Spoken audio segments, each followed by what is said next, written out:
नमस्कार, आप देख रहे हैं चौकस भारत और मैं ब्रजेंद्र। हमारे पीछे एक रथ देख रहे होंगे आप। ये रथ कहा जा रहा है कि गंगोत्री यानी उत्तराखंड से चलकर अपने पाटलिपुत्र की धरती तक पहुंची है। 21 फरवरी को यानी 21 फरवरी 2025 को ये रथ वहां से रवाना हुआ है। और इस रथ में कहा जा रहा है कि उस गंगोत्री का जो गंगा जहां से निकलती है, कहा जाता है, अगर हम सनातन धर्म की माने तो कहा जाता है कि भाई गंगा जो है वो उत्तराखंड के गंगोत्री से ही जो है इसका उत्सर्जन होता है और ये पूरे भारत में जहाँ जहाँ भी गंगा का फैलाव हुआ है वहाँ तक पहुँचती है और पटना 12 मार्च तक पहुँच गई है। क्या वजह है? ये भी कहा जा रहा है कि ये दुनिया का यानी विश्व का अगर कहा जाए तो सबसे लंबा मैराथन हुआ है, जिसके वजह से ये यहाँ तक इसका आना हुआ है। क्या वजह है? क्यों इस रथ को वहाँ से यहाँ तक लाया गया है? क्या इसके पीछे प्रयोजन है? कुछ लोग हैं यहाँ पर, हम एक एक करके जानकारी हासिल करते हैं और इससे क्या लाभ होने वाला है बिहार की धरती को, ये भी बताने वाले हैं ये लोग। तो चलिए हम सीधा बातचीत आगे बढ़ाते हैं। सर, क्या है इस पूरे मैराथन का जो मकसद है वो क्या है? मकसद तो यही है, हर जगह पर मकसद तो है कि सब लोग एकता में बन जाएं और ये गंगोत्री से चलकर हरिद्वार, ऋषिकेश, बनारस, माने जितने भी उधर तीर्थ स्थल विभिन्न, वहाँ से विंध्याचल, सब जगह से होते हुए शक्ति लेते हुए वो पटना आई है। और ये रथ हर साल तीसरा साल इस बार हो रहा है। और ये आपको कंगन घाट में जो है एक्चुअली गंगोत्सव का प्रोग्राम इस बार भी होना है। हाँ, 16 से 28 मार्च था, जो कि अब 16 से 28 अप्रैल हो गया है। अच्छा। है ना। तो वो उसी को लेकर के अभी मतलब कि रथ का 20 फरवरी से वहाँ से निकल चुका, वहाँ से घूमते हुए सब जगह पर आ रहा है। और ये हम लोग के लिए सौभाग्य की बात है कि सब प्रमुख तीर्थ स्थानों से होकर ये रथ आई है। सारे शक्ति का समावेश इसमें है और हम लोग उसका सौभाग्य प्राप्त हम लोगों को हो रहा है। चलिए, सारे शक्ति का समावेश करते तो रथ पहुंच गया है। हमारे साथ यहाँ पे शक्ति भी हैं, तो इनसे भी हम बातचीत करते हैं। क्या लग रहा है आपको, जिस तरह से सारे शक्तियों को समेट कर बिहार की धरती पर ये रथ पहुंची, अब आगे का जो प्रयोजन है आपके मन में क्या चल रहा है? मैं बहुत ही खुशी हो रही है कि सारे तीर्थ से घूम के आई है ये रथ। बहुत सौभाग्यशाली महसूस कर रही हूँ कि इस पटना धरती पे हमारे देश में ये रथ आई है और यहाँ पे आरती का आयोजन रखा गया है। हम लोग बाहर जाते हैं हरिद्वार, ऋषिकेश, तो आरती का आनंद लेते हैं। तो इस बार पटना वासियों को यहाँ पटना में गंगा कंगन घाट पे ये आरती देखने को मिलेगा। और बहुत ही भव्य आयोजन किया गया है, जो कि 17 तारीख से लेकर 28 मार्च तक है। और सभी धर्म के लोग, सभी लोग को मिलके एक एक दिन का सभी को आरती करने का सौभाग्य मिलेगा। जैसे वैश्य समाज है, सिख समाज है, चित्रान समाज है, तो हर समाज के लोग को एक एक दिन करने का आरती करने का मौका मिलेगा। और इतनी शक्तियाँ, जैसा कि आपने कहा कि शक्ति खुद आदि शक्ति खड़ी है, तो जहाँ पे इतनी सारी शक्तियाँ मिले तो आदि शक्ति तो पूर्ण शक्ति हो ही जाएगी। बहुत शुक्रिया जानकारी के लिए। तो और आगे बढ़ते हैं, यहाँ बुजुर्ग भी हैं, इनसे भी हम जानने का प्रयास करते हैं। सर, क्या लग रहा है ये जो आना हुआ है इस रथ का, पवित्र गंगा जल जो है यहाँ तक पहुँचा है, कैसे देखते हैं इसको?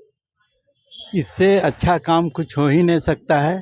गंगोत्री से चलकर और आदि मंदिर तक इसकी यात्रा है अभी तत्काल, और यह सनातनी के लिए इससे बड़ा कोई काम नहीं हो सकता है। और सब घर घर में गंगोत्री का गंगा जल जा रहा है, दिया जा रहा है। यहाँ के जो लोग हैं वो बांट रहे हैं और हमारी और सभी लोगों की शुभकामना है कि यह यात्रा मंगलमय हो और आगे इसका जो भी इनका उद्देश्य है उसकी पूर्ति हो। सनातन की बात होती है, आप अनुभवी हैं, बुजुर्ग हैं, हमारे गार्जियन हैं। सनातन की बात पर जो राजनीतिज्ञ हैं लगातार बयान देते नजर आ रहे हैं। क्या जो उनका जो कहना होता है, उनके जो वाक्यांश होते हैं, उससे कितना आप सरोकार रखते हैं? देखिए, अब यह तो राजनीति की बात हो गई और कुछ ग्रुप हो गया, कुछ ही हो गया, चाहे हिंदू हो या मुसलमान हो, इस संबंध में मैं कुछ नहीं। मैं क्या ये उचित है? उचित तो नहीं है। उचित नहीं एकदम सब मिल कर के सब जो जहाँ हैं जैसे हैं अपना भाईचारा बना करके रखें और भारत को एक हिंदू राष्ट्र बनाएं यही हम लोग सबकी उम्मीद है। चलिए, तो भारत को हिंदू राष्ट्र बनाने की भी बात हो रही है, कई तरह से जो है वो सनातन को बढ़ावा देने की बात हो रही है।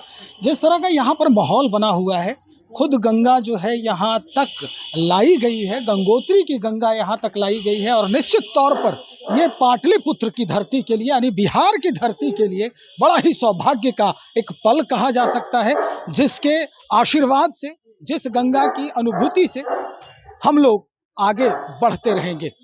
यहाँ पर एक और हैं, विवेक तिवारी जी हैं, उनसे भी हम बातचीत कर लेते हैं। विवेक तिवारी जी, पूरा ऑर्गेनाइजेशन जो है इसका पूरा जो करता धरता कहा जाता है कि भाई आप ही हैं, देख रेख कर रहे हैं। मैं नहीं हूँ, लेकिन इस सनातनी गंगा फाउंडेशन के जो कैप्टन प्रवीण सिन्हा जी हैं, वो फाउंडर और प्रेसिडेंट कैप्टन प्रवीण सिन्हा जी हैं, जिनके हम लोग जो मार्गदर्शन में ये कार्यक्रम को ऑर्गेनाइज किए हैं। ये सारा दायित्व कैप्टन प्रवीण सिन्हा जी को जाता है, और उनके साथ कैप्टन प्रवीण सिन्हा जी के पिताजी जी हैं, जो IDPTS जो हमारा फाइनेंस है, वो हैं कैप्टन प्रवीण सिन्हा जी के पिताजी हैं, और ये हैं हमारे फाइनेंसर हैं इस पूरी संस्था के कार्यक्रम का, और ये सारा कुछ इन्हीं के जिम्मे जाता है। माँ गंगा खुद आई हैं गंगोत्री से उतर के, और एक माँ इस अवस्था में, इस हाल में यहाँ पर उनका अभिवादन स्वागत कर रही हैं। कैसा महसूस हो रहा है? बहुत अच्छा महसूस हो रहा है। ज़िंदगी में ऐसा बड़ा मौका नहीं मिलता है आने को। मेरी उम्र 82 साल से ऊपर हुई, अब इसके बाद तो उम्मीद नहीं कभी मेरे को ऐसी मौसम मिलेगा सौभाग्य की, नहीं मिलेगा मौका। इसलिए बहुत ही कृतार्थ आप लोग सब लोगों को, जिन्होंने इनको अंदर तक ले आया, नहीं तो अगले साल पता नहीं आदमी कहाँ रहेगा कि मिले। इनकी कृपा रहेगी तो बिल्कुल आप ठीक रहेंगे। हाँ, ठीक ही है। आप लोग सब लोग के बहुत कृतार्थ हैं कि आप लोगों ने वहाँ से यहाँ तक पहुँचने में जो आपने अनुभूति हुई है, जरा बताएं बिहार के दर्शकों को, बिहार के जो धर्मावलंबी हैं उनको बताएं। जैसे हम वहाँ से निकले हैं, वहाँ से ये अखंड ज्योत मेरे पास है, तो बस वहाँ से गंगोत्री से लेकर हम यहाँ तक आए हैं। अभी बहुत सारे अनुभव आ गए रास्ते में वगैरह, रहने का भी नई यात्रा चल रही है, तो यात्रा में बहुत सारे जगह स्वागत हुआ है। पिछले साल से इस साल में रिस्पांस ज़्यादा था, तो हमारे जो अध्यक्ष है कैप्टन प्रवीण कुमार जी के अध्यक्षता से ये यात्रा बहुत अच्छी चल रही है, और धीरे धीरे अच्छा हो जाएगा। और हमारा जो ये है कि जन जागृति के लिए ये यात्रा प्रारंभ की है, और यात्रा का शुद्धिकरण हो जाए, यात्रा का जो गंगा जी के बारे में जो सिलेबस में बच्चों को स्कूल में पढ़ाया जाए, और गंगा जी का शुद्धिकरण हो जाए, यही हमारी मांग है। और लोगों को भी यही बाबा, बड़ा महत्वपूर्ण एक सवाल हम आपसे करने जा रहे हैं, क्योंकि गंगोत्री की गंगा को आपने देखा और पटना के गंगा को आप देख रहे हैं, ये दोनों में जो वेरिएंट है क्या है वो, क्या डिफरेंसेस हैं? नहीं, बहुत सारे डिफरेंस है। हम देखते हैं, जैसे मैं ऋषिकेश में रहता हूँ, जैसे गंगोत्री की जो गंगा जी एकदम क्लीन होती है, एकदम शुद्ध जल वगैरह देखा जाए तो। और यहाँ पे जब यहाँ पे देखेंगे कानपुर में और बनारस में सब जगह गंगा जी देखेंगे, गंगा जी का स्वरूप बहुत अलग होता है यहाँ पे।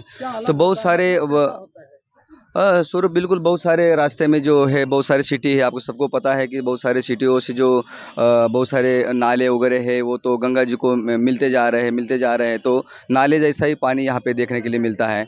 तो जो शुद्ध जल है वहाँ पे, तो वो जल यहाँ पे देखने के लिए मिलता नहीं है। मैं तो ऋषिकेश में रहता हूँ, तो मुझे यहाँ पे देखने के बाद तो मुझे बहुत अलग महसूस होता है। सरकार को कुछ करना चाहिए इस यहाँ की गंगा को। सरकार ने भी कुछ करना चाहिए, लेकिन सरकार का ही केवल जिम्मेदारी नहीं है, हम सब लोगों ने भी करना चाहिए। लोगों ने भी ख्याल रखना चाहिए। लोग जो फूल डाल रहे हैं, माला डाल रहे हैं, और कपड़े वगैरह डाल रहे हैं, गंदगी कर रहे हैं, इसके ऊपर लोगों ने भी ध्यान देना चाहिए, और सरकार ने भी ध्यान देना चाहिए इसके ऊपर वगैरह। बहुत बहुत धन्यवाद आपका।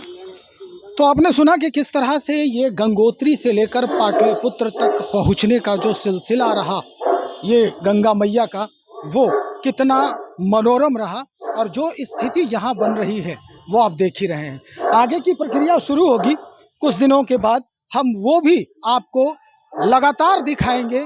जो महोत्सव शुरू होने वाला है, उस महोत्सव के दौरान हम वहीं पर बने रहेंगे। आप भी इंतज़ार कीजिए, साथ दीजिए। बहुत बहुत शुक्रिया आपका।